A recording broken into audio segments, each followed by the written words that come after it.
What do you actually get when you combine Saudi billions and Newcastle United? Apparently, it's only 11th in the Premier League. When I think of Newcastle United, I instantly think Alan Shearer, an incredible goal scorer and someone that has led them to the Premier League title in the past. But now, Shearer has nothing to celebrate. Whilst I appreciate what Eddie Howe has done throughout his career at Bournemouth and now at Newcastle United, I think it is time for a change. And I am thinking one man wants to return into the Premier League. He's been vocal about it. He's been in the news about it. So, Jose, welcome back to Premier League football. Jose, you and I have been given a budget of 78 million right here. My assistant coaches in the comments down below can go ham already because we are going into the January transfer window in about a month.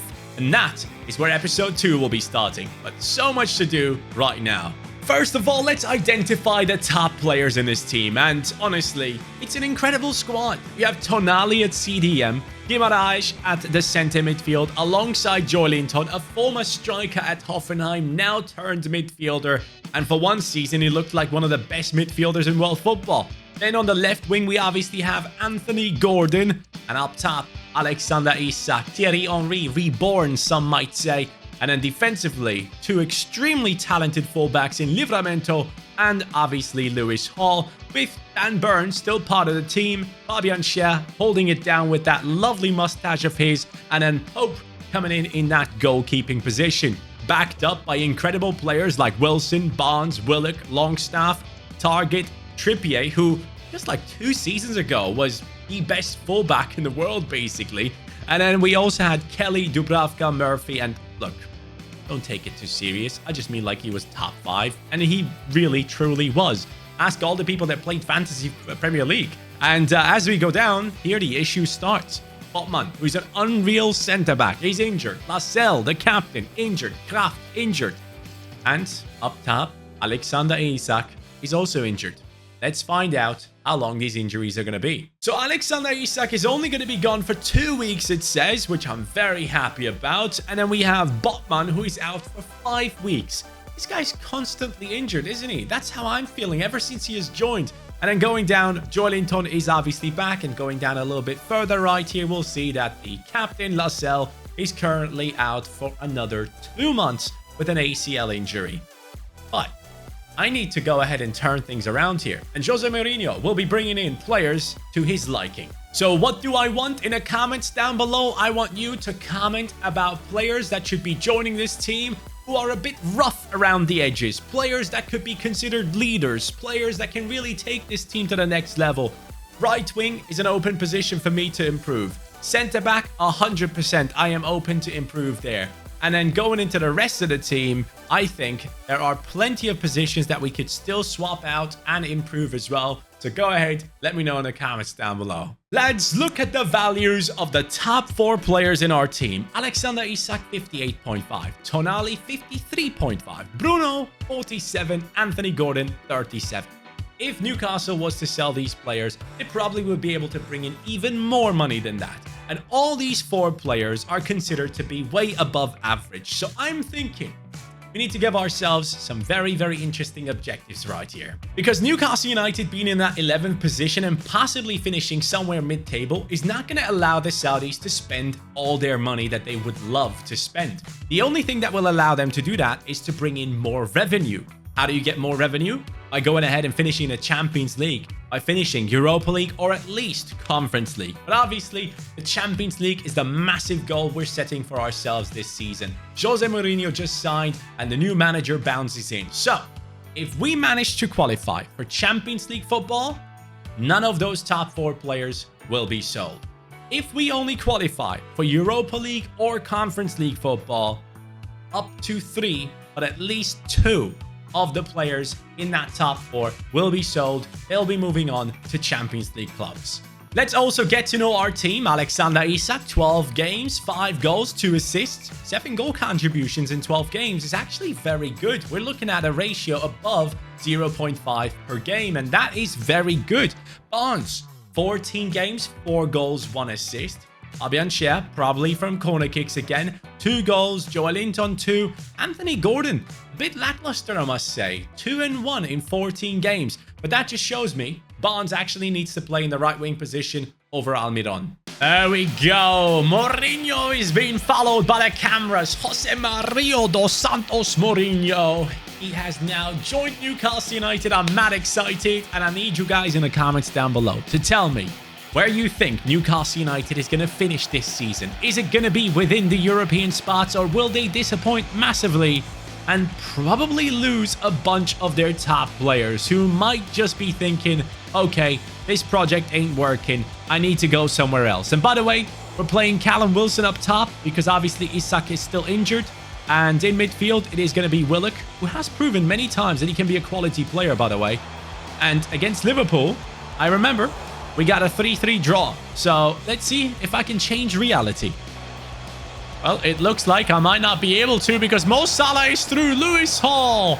I love the fact that we have Hall and Livramento in this team. If we stay at this club for like 2-3 years, I know these guys are going to be one of the best fullbacks. So, or I should say 2 of the best. But there we go. Defensively, sound, I wanted to say, as I fail massively. What the hell did I just do? I am all over the place. I am losing. 2-0 Liverpool, Newcastle United. I'm going to need you to step it up right now, or, yeah, I can't replicate what's happening in real life. Make a run, Livramento! Kelleher. That's my only shot. Liverpool might just score the 3rd to finish things off right here, and then I will have conceded the same amount of goals, but Pope has something against it. I could have conceded a 3rd one, but lads, this just shows me this team ain't at the Champions League level right now, or at least title-winning level. This guy is Arne Slot, but Newcastle, we have some work to do. Okay, first of all, I gotta go into the tactics. I am really struggling with the shape of this team, the way the players are set up, and the way everyone's moving. It's just trash. Tactically, we're gonna go counter-attack. We're gonna do it the Jose Mourinho way of the past. Defensive approach is going to be a risky one, but I'm going to put the line height to 61. I think that way we can have like a fine medium. Whilst without the ball, our team is setting up like this. With the ball, I need to change that. Even though it says it doesn't work tactically, I'm going to have to run inside forward because I need him to be involved in a game. If he's only on winger, I just don't get to see enough from Anthony Gordon, and he is one of the most important players. Joelinton and also Bruno Guimaraes are both going to be on box-to-box. Livramento, I don't need you in the middle of the pitch. I'm going to need you moving forward, if anything. So let's keep these guys on fullback. And what the hell is Dan Burn doing being the ball-playing defender, brother? I'm going to need you to actually just be a defender, whilst Schär can be the ball-playing defender. Jose didn't have the best of starts, but now Brentford up next and Joelinton is back. As we go into this game, I want to say a massive thank you to every single one of you who has welcomed these new style videos for career mode on this channel, where we go through half a season in each episode, and it just allows me to be very creative, very interactive with the comments as well, because every single episode there are so many decisions to be made that you assistant coaches come in and help me with. I really do appreciate that. And off goes Gordon. Cuts in. Gets past another one. Anthony. Ah, mate, it would have been perfect, wouldn't it? Jump. Yes, Burn. I appreciate that. That's a good thing about having such a giant at the back. That's for sure. Bruno. Wilson. Golasso. The first goal for Jose Mourinho at Newcastle United. Well, lads, Brentford, I'm sorry for you. I need these 3 points, and Brentford is a direct rival. They're currently 6th. And right now I'm wondering, guys, should I focus on playing the matchups against the teams that are like in the top, let's say, 10 to 12? Outside of the top 4? Anthony Gordon makes it 2-0. So basically what I'm saying is, should I just go ahead and get the result, whichever result against the big teams, right? By simulating and focusing on the teams that we desperately need to beat, which are the teams between us and those European spots. At least, to begin with, I think that's a good idea. There goes Anthony Gordon again. Bro, I am loving this new positioning from him. Anthony, for another one. Yes! It's 3-0. Newcastle are stealing 3 points from Brentford, and this is the type of football I want to play. Mourinho, buddy, your tactics are working. Let's see how it ends. 3-0 actually. Let's see how the boys handle themselves against Leicester City. It's a 2-0 win. That, my friends, puts us into the 7th position with 25 points. That's already outstanding. But our next opponents, well, we have Manchester United and Aston Villa coming up, and Champions League football is only 1 point away. Spurs. Okay, well, I'm thinking Liverpool, Chelsea, and Arsenal are going to be teams that we can't catch up to. There will only be one position that we can really get, and that is the one in the 4th spot. Now, 5th, 6th, obviously, is a massive goal. I want to qualify for at least Europa League football if I can, but that's going to be interesting. This is going to be some journey.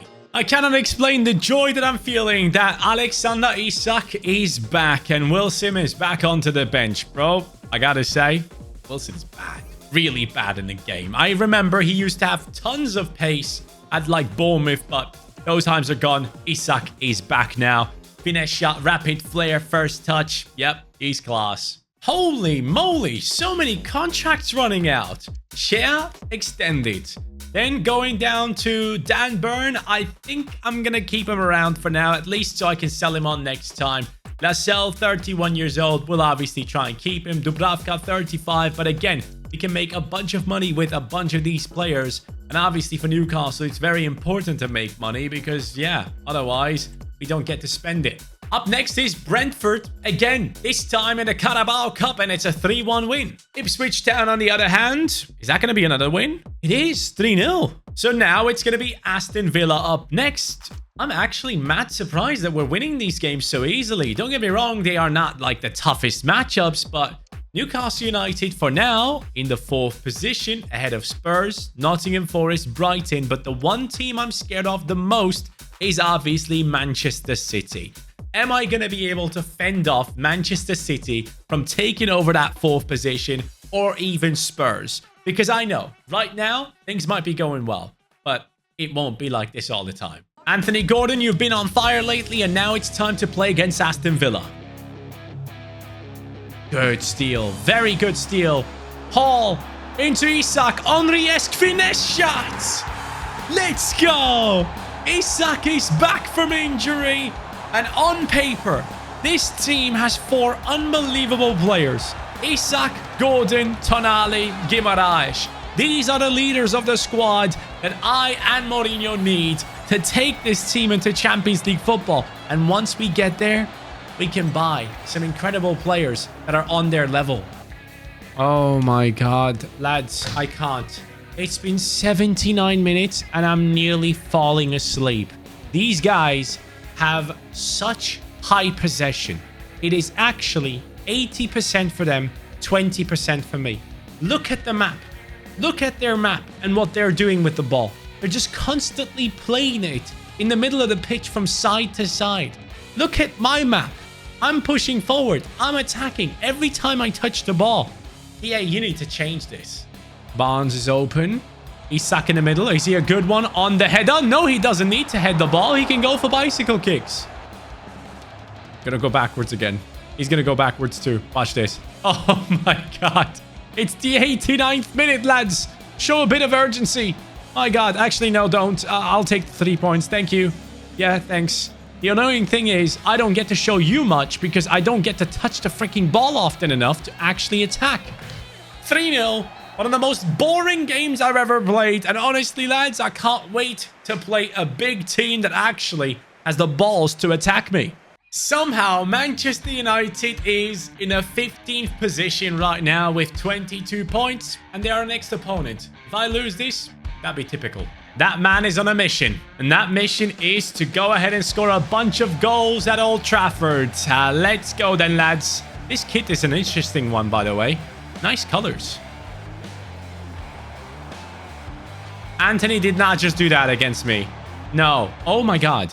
Hold on a second. I cannot concede from this. If I concede from this, Anthony is a hero. Chair. Great pass. Gordon is open. Anthony Gordon. Lads, I am already loving this attack. Gordon on the left. Isak up top. We're scoring goals for fun. Oh, please. Get it away. Get it away. Fabian Schär on the line. And Casemiro tries. Garnacho. Schär. Get there, please. Rashford. He's going to do skills. No, he's actually going for Anthony. Bro, stop. He's doing skill moves. I don't like this. I thought that was in. Anthony running circles around my players again. Garnacho. Oh, Højlund is open. Hello? Why is it switching players like that? Bro. Yes, Isak. Cut across him again. Isak, he's on fire. Come on. Yes. Get in there. 90 minutes in. Newcastle is on fire. The new coach bounce is definitely real. Well, United had their chance, but Dan Burn has a different plan. He just took out someone with an incredible slide tackle, and we will win this game 2-0. So now that leaves us in the 4th position, but look at exactly who is behind us. Manchester City on 31 points. Guys, they might be struggling in real life, but this is the game. And they still have some unbelievable players in their team.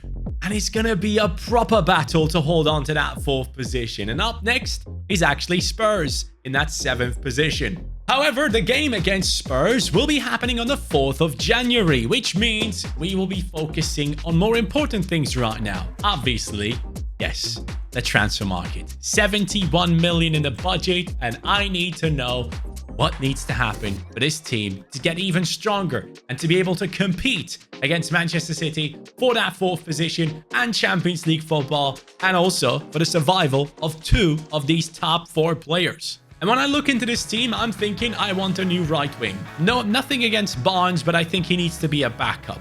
Joelinton, I like, but then again, I really enjoy Tonali and Guimaraes. So I want another centre midfielder in this team who ideally is a skillful player, someone that is silky smooth with the style of play. So Joelinton doesn't really fit into that. Guimaraes is the box-to-box, Tonali is the defensive midfielder, and then I want someone that can create things in that left centre midfield position, and keeping Joelinton as a backup could be an option. It all depends on the budget that we will have. And then defensively, yes, we do have Botman coming back very, very soon, but this guy keeps getting injured consistently, and I'm thinking maybe we put Botman into a deal and get a different centre-back to play in that left centre-back position. Let me know how you guys feel about that. And obviously, I would love to change Callum Wilson into a more effective, pacey backup striker instead of having him in there backing up Isak. I don't think I want to ever sub on Callum Wilson. So I would like to change that, and multiple things on the bench right here. Every single position is open to be improved. So all of that, I need your help for. Mourinho and myself need you today. Help me out. The Newcastle career mode has just begun.